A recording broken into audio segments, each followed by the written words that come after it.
Silvia, muchísimas gracias por esta conversación. No, pues muchas gracias a ti. No, al contrario. Silvia, en el contexto de la reforma educativa que inició el año pasado, entiendo en diciembre, ¿no? Llevaremos un año y pico, hubo una cosa muy importante. Una de las patas de la reforma educativa fue un Instituto Nacional para la Evaluación de la Educación autónomo. Y para muchas personas sería muy importante saber para qué el INE. Y te quisiera decir, voy por la calle y me dicen, es que ahora el INE va a evaluar a los profesores y va a decir quién se queda en el trabajo y quién no. Una especie como de una instancia que va a decidir cómo se hacen las cosas. Entiendo que hay una relación entre el INE, la SEP, etcétera.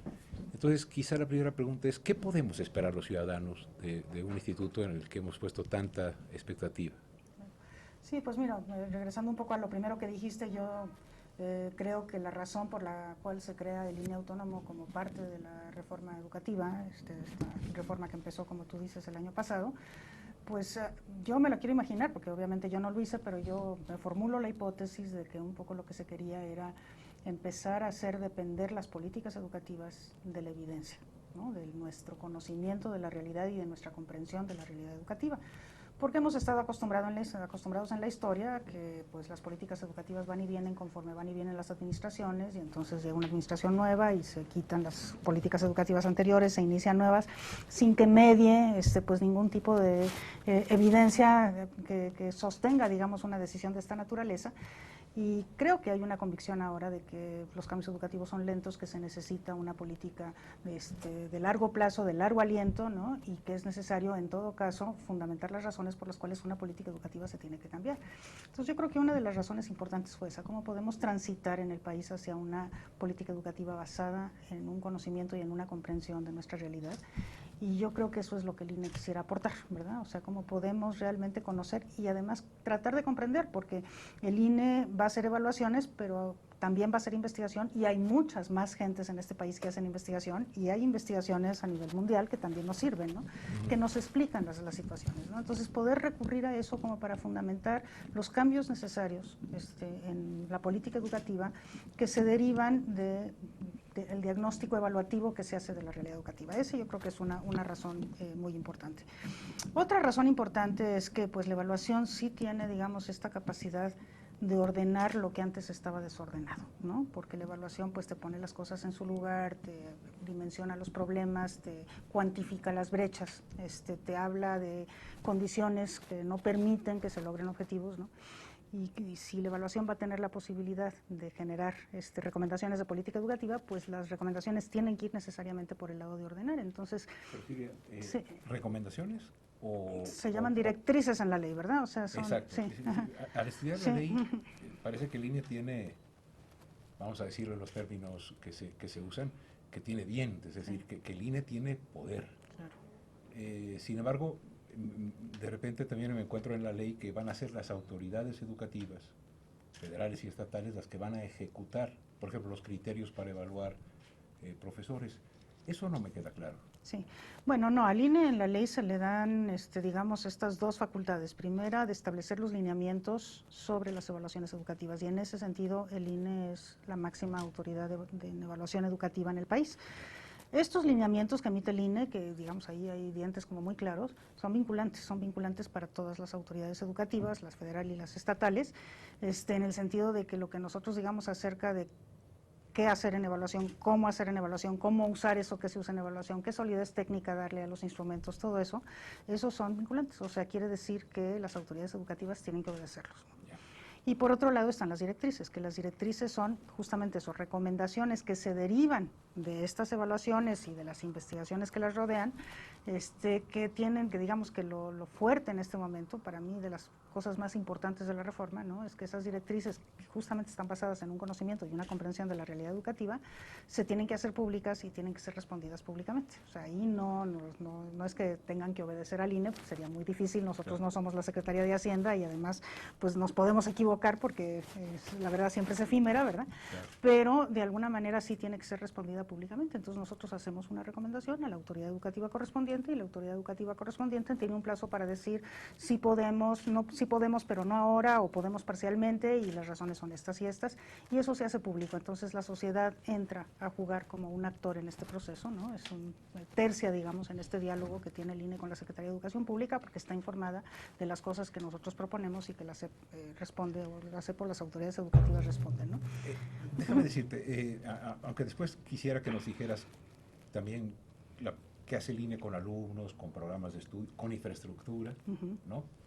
Pero un momentito más sobre profesores, porque me parece que en los medios y en la discusión pública ha sido, digamos, el asunto que ha causado más inquietud. Te lo podría plantear en términos de ¿y quién va a evaluar la evaluación? Porque si entiendo bien, el INE va a decir, bueno, para evaluar a los profesores hay que seguir estos criterios y hay que hacer tal y tal cosa. De eso se va a encargar no el INE, sino las secretarías. Sí, en ese sentido, ¿no? La división del trabajo es muy clara, ¿no? La evaluación que tiene repercusiones sobre individuos la hacen las autoridades educativas. Y la evaluación que no tiene repercusiones sobre individuos, pero que nos ayuda a comprender la realidad educativa, que está basada en muestras, fundamentalmente esa la hace el INE. Entonces sí hacemos evaluación también nosotros, pero la característica de la evaluación es distinta. Sí, o sea, ustedes hacen una evaluación y nos informan a nosotros como ciudadanos, señores, el magisterio mexicano está compuesto de tal y tal manera, tiene estas grandes fortalezas, tiene estas, ya, sugerimos directrices. Pero, para que nos quede claro, la evaluación que aplicará la SEP en términos de conservación o no del trabajo, zonas en las que tiene que fortalecerse, etcétera, esos lineamientos son también responsabilidad del INE, así es. Y mi pregunta es, ¿también van a evaluar que esos lineamientos se hayan seguido? Sí, cada lineamiento implica necesariamente una supervisión de su aplicación.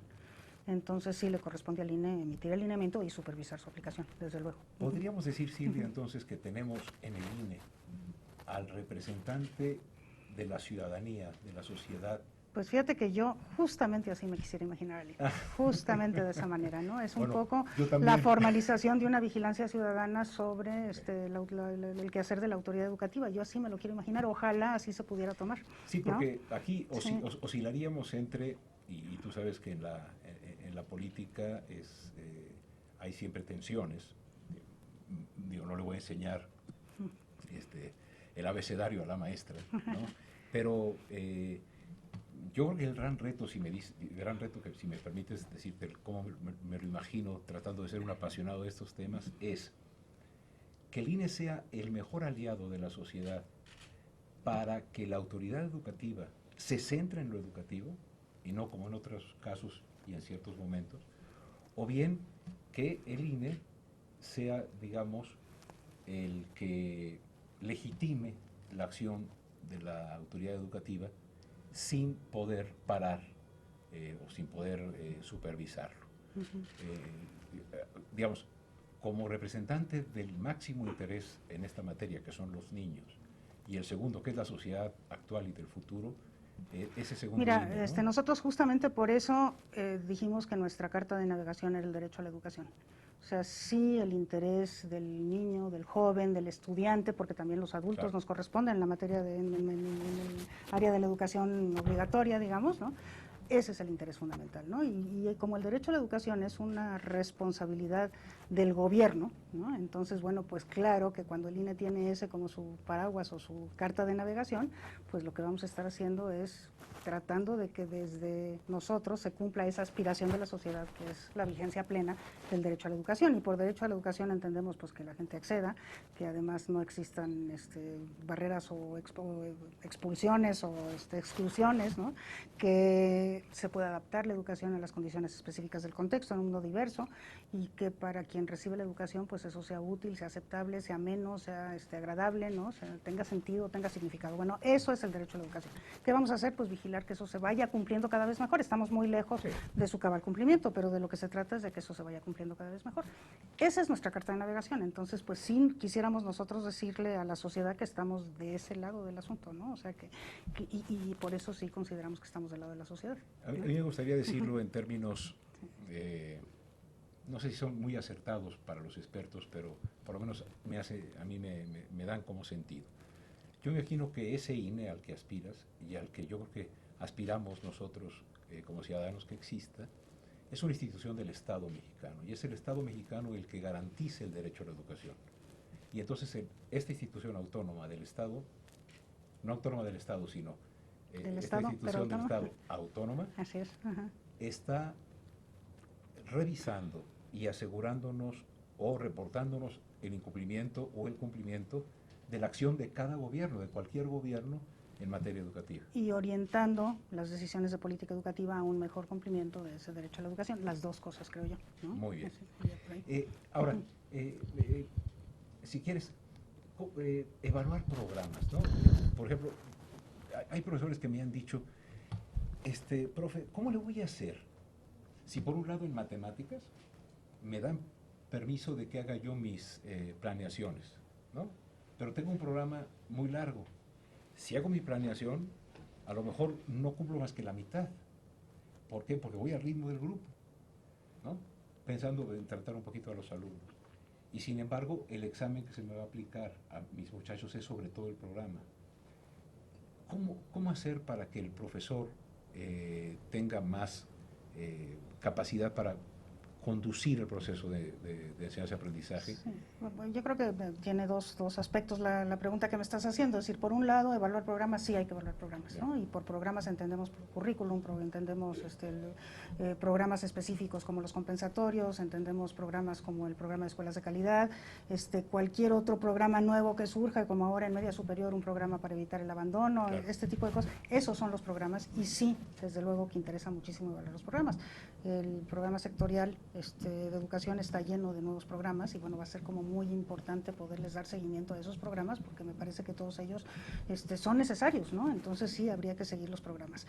Pero también una de las cosas, bueno, y ahí al evaluar programas, este tipo de problemas tienen que salir, ¿verdad? O sea, está sobrecargado el currículum. Los maestros para las poblaciones normales de este país no pueden, no tienen tiempo para hacer las adaptaciones y las adecuaciones porque si no, no les da tiempo de cubrir. Bueno, esos problemas tienen que salir al evaluar un programa y eso se tienen que hacer públicos y de ahí tienen que derivarse recomendaciones, ¿no? Pero por otro lado también, uno de nuestros propósitos es que lo que entendemos por cultura de la evaluación sea algo que verdaderamente tenga la capacidad de llegar al aula. O sea, de donde el maestro pueda hacer esas evaluaciones por él mismo, ¿no? Es decir, bueno, pues este programa está demasiado grande, lo verdaderamente, si no lo voy a poder cubrir, además me tengo que adaptar a mi población, yo voy a tomar la decisión de hacerlo, ¿no? Entonces, bueno, que esa capacidad de hacer evaluación respecto de su propio contexto, de sus propios alumnos y de sus capacidades, pues también vaya quedando cada vez más en manos de los docentes. Y eso, digamos, es un propósito de largo plazo de ir fortaleciendo esta cultura de la evaluación, que a donde más importa que esté es en el aula y en la escuela, ¿no? Sí, porque si solo queda en el periódico, en qué lugar quedamos en PISA, etcétera, no cala. No trasciende, así es. Silvia, sobre programas, alumnos, profesores, etcétera, tú y yo compartimos la certidumbre de la frase de Bierbaum que dice, si no podemos medir lo que es valioso, acabaremos valorando nada más lo que es medible. Y como a mi juicio, durante todos estos años, evaluación ha sido no comprendida como un fenómeno que aspira a ver también lo que no es medible, se ha reducido a examinación, y examinación se ha reducido a examen de opción múltiple, y examen de opción múltiple se ha reducido a una regla de 3 para decir, reprobaron tantos, ¿no? Es decir, toda esta cosa tan terrible, ¿no? Que vacía la evaluación de su contenido, en el cual otra vez estoy enseñándole el ABC a la profesora, pero que me has ayudado a entenderlo. ¿Cómo hacer para que, por ejemplo, en la actividad docente, que es una actividad tan compleja y tan fundamental en el aprendizaje, sepamos la sociedad y los profesores mismos qué es aquello que no es tan fácilmente medible, pero que es crucial? liderazgo, creatividad, imaginación, autonomía. ¿Cómo? Sí, yo creo que es muy importante hacer esta distinción entre medición y evaluación, ¿no? Entendiendo que la medición pues, es lo que se puede hacer con un instrumento relativamente estandarizado, fácil de calificar, que se puede aplicar masivamente, y bueno, que entendemos que eso es terriblemente parcial, ¿verdad? Que en muchas ocasiones es necesario y lo tienes que utilizar. Por ejemplo, a mí me parece que es muy claro que los maestros tienen que conocer la materia que enseñan y entonces que la mejor manera de saber si la dominan o no la dominan es a través de un examen.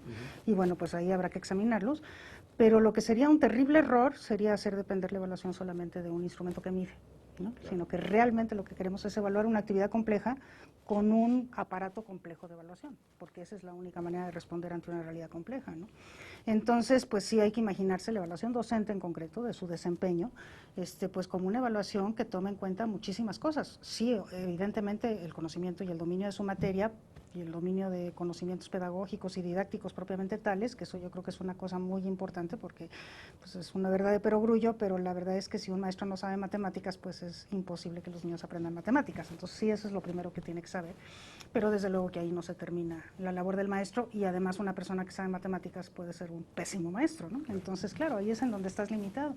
Entonces nosotros sí estamos planteando que esa evaluación tiene que ser una evaluación muy compleja, basada en múltiples instrumentos, que implique una visita a las escuelas, que implique conocer el contexto en el que está trabajando el docente, el contexto, el entorno más amplio, pero también las características específicas de su escuela, sus condiciones de trabajo, la infraestructura, el número de alumnos que tiene, si tiene o no tiene materiales didácticos, ¿no?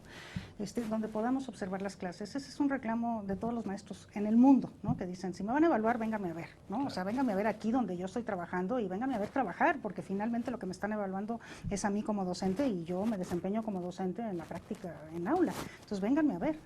Entonces, eso yo creo que va a ser muy importante. Es necesario saber si el maestro sabe planear, entonces habrá que recoger sus planeaciones. Será muy importante saber cómo evalúa a los alumnos y cómo incorpora las evaluaciones en sus propias planeaciones. Y bueno, pues las opiniones que tienen sus pares, que tiene su director, que tienen los padres de familia, pues va a ser como muy importante recogerlos. Entonces, nosotros sí nos estamos imaginando una evaluación que toma la escuela comunidad, que evalúa la escuela y su funcionamiento y también sus condiciones, y que obviamente emite recomendaciones a partir de esas condiciones que descubre, y que evalúa al director y que evalúa a todos los maestros que están en esa escuela en ese momento. Entonces, eso por un lado, con múltiples instrumentos, y entonces tiene una visión holística. Finalmente lo que se tiene es una, y no lo hará un solo evaluador, sino cuando menos dos que tienen que de alguna manera coincidir en sus percepciones, ¿no? Y que cuando no coinciden tienen que poder acceder a una tercera persona, probablemente afuera, que pueda dirimir aquello que se ve y que está de alguna manera documentado. Pero además es un proceso. O sea, la evaluación no es una cosa de una sola vez, sino que la primera vez que se evalúa a un docente, por ejemplo, esa evaluación ubica.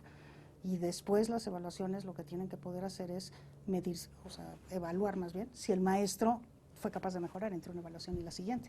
Pero entre una evaluación y la siguiente tienen que pasar muchas cosas. O sea, tiene que haber formación, tiene que haber acompañamiento, tiene que haber apoyo, tiene que haber mejoramiento de las condiciones de trabajo cuando estas no cumplen el mínimo, ¿no? Entonces, si tú ves la evaluación como proceso, pues entonces ya estamos hablando no de medición, sino de una cosa bastante más amplia, ¿no? Una evaluación es una cosa mucho más seria que una medición. Evidentemente. Pero algunas formas de medición son indispensables en la evaluación. Eso sí, como parte de. Parte de. Ahora, Silvia, antes de terminar, porque nos podemos quedar aquí todos los años, pero ¿es posible? Yo te diría como profesor, ¿es posible una evaluación así de compleja, holística, con los recursos que tenemos? Bueno, yo creo que es posible si nosotros nos imaginamos que no va a partir todo de un solo centro y que desde este centro se va a hacer absolutamente toda la evaluación, por un lado, o sea, son 32 entidades federativas, cada entidad federativa puede jugar en esto un papel muy importante, se puede pensar inclusive en que las zonas escolares tengan algo que ver, y cuando tú empiezas a desmenuzar esa realidad, dices, pues a lo mejor sí es posible, si tú, o sea, puedes dividir este pastel en pedacitos, ¿no? Y entonces sí puedes imaginarte que esto puede ser posible.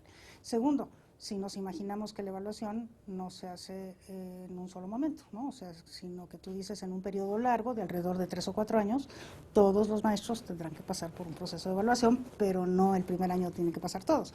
Eso todavía está un poco complicado porque por ejemplo, carrera magisterial que va a terminar en el año 2015, según dice la legislación, pues tiene que ser sustituida por algo.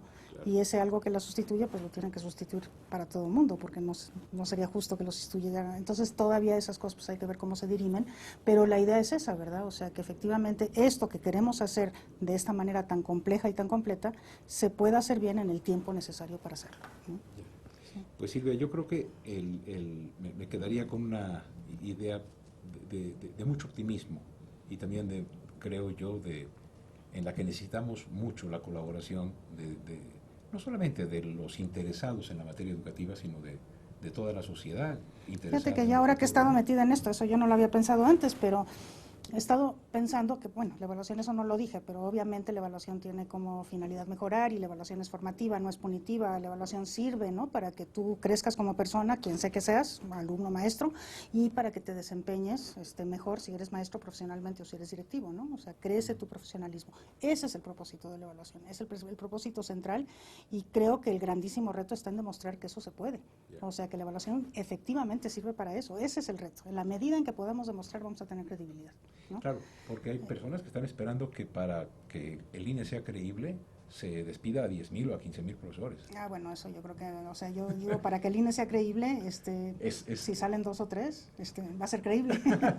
pero lo que te quería decir es que incluso he llegado a pensar que la evaluación es un derecho, porque eso es lo que te da la posibilidad efectivamente de mejorar, ¿no? Y que tendríamos que verlo así, como eso que me ayuda, que me da insumos para yo crecer personalmente. Un derecho para el evaluado. Un derecho para el evaluado. Todo el mundo tendría que tener derecho a ser evaluado, porque es lo que te permite tener la retroalimentación y la visión desde fuera, para que tú puedas dar el estirón y crecer, con apoyos, claro, evidentemente. Es una condición de posibilidad de mi mejoría, en vez de ser la ocasión en que el Big Brother va a ver si me corre o no me corre, o si soy bueno o si soy malo. A mí eso me encantaría, que eso se fuera quedando de alguna manera como sedimento, digamos, de lo que el INE quiere que se entienda por evaluación, ¿no? Sí.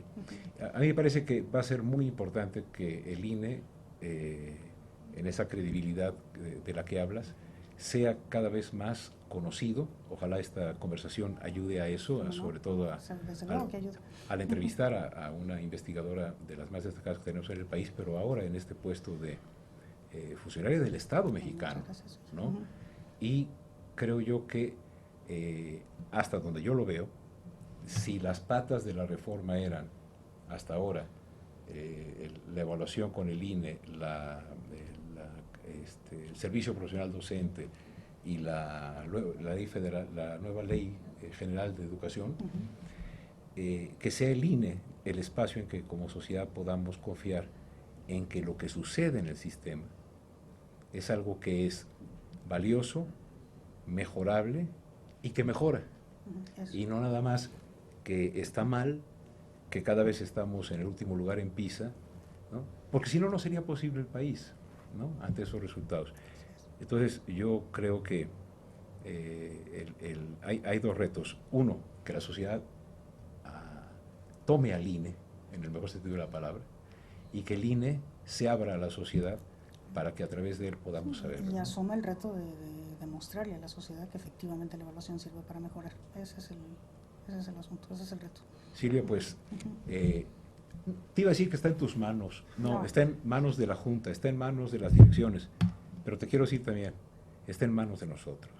Y no me asumo como alguien que estudia cuestiones educativas, además, sino porque ahora está llevándose a cabo el intento de definir un nuevo modelo educativo.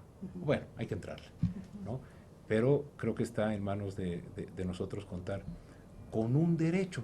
Así como la evaluación es un derecho para el evaluado, creo que para el ciudadano es un derecho contar con un instituto autónomo que nos ayude a saber cómo está la educación en el país. Qué bonito, muchas gracias, Manuel. Entonces, de derecho a derecho, quedamos derechos.